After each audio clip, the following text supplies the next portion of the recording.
jërë ngeen jëf madame le premier ministre ñu ngi lay nuyu di la dalal Xombol di nuyu délégation bi nga àndal yëpp mais aussi di kontaan di la teeru fii ci Xombol monsieur le maire wax na ko depuis midi ñi ngi fii boo xoolee ñi la teeru fii ci Xombol li ma ci dàqal daanaka jeunesse bi ñoo ci ëpp loolu aussi dafa am solo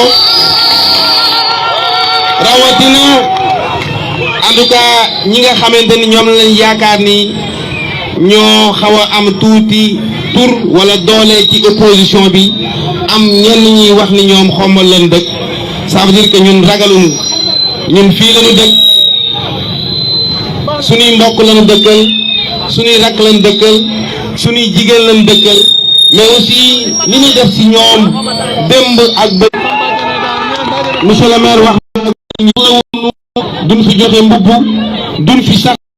digaate lu dul li nga xamante ni moom moo am njëriñ Xombol waaye aussi madame le premier ministre maa ngi lay jox wala boog di seede ngërëm ak cant gi nga xamante ni ñu ngi koy def sunu mag monsieur le maire Mbaye Dione le maire de Ngoundiane mu ànd ak l'honorable député madame Awa Amitine depuis ñoom aussi 14 heures ñi ngi ñëw ànd ak ñun ñu sillonné daanaka rue Xombol yëpp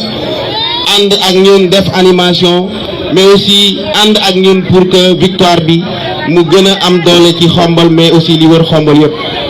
ñun nag fii tiitunu fi amuñu fi benn jaaxle le président yi yéen ñaar joxante ngeen loxo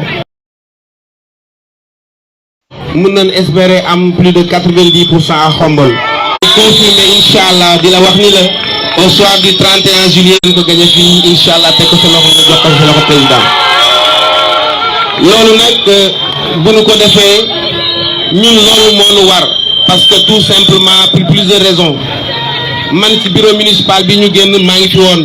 le président dafa amoon lu mu def wala tàmbali def lu bëri ci Xombol sunu mag sunu xarit le ministre de l'intérieur Antoine dëkk fii nekk sunu lépp ñu war ko jàppale aussi mais aussi monsieur le maire Maguette Boye jël Xombol am ay yéene am ay projet ay naal yu rëy yoo xamante ni am na yu mu tàmbali ñu gis ni joxante bi mu joxante loxo ak le président am na lu commencé jibbi pour toutes ces raisons ñu jàpp ni ñun intérêt Xombol moo nu tax a jóg moo nu tax a politique ñu joxante loxo ñu ñëpp à Xombol fas yéene incha allah jox une majorité au président mu doxal continuer mission bi mu am ci Sénégal ko apporter ñu xaar ko pour mu nekk bénéfice du Sénégal jërë ngeen jëf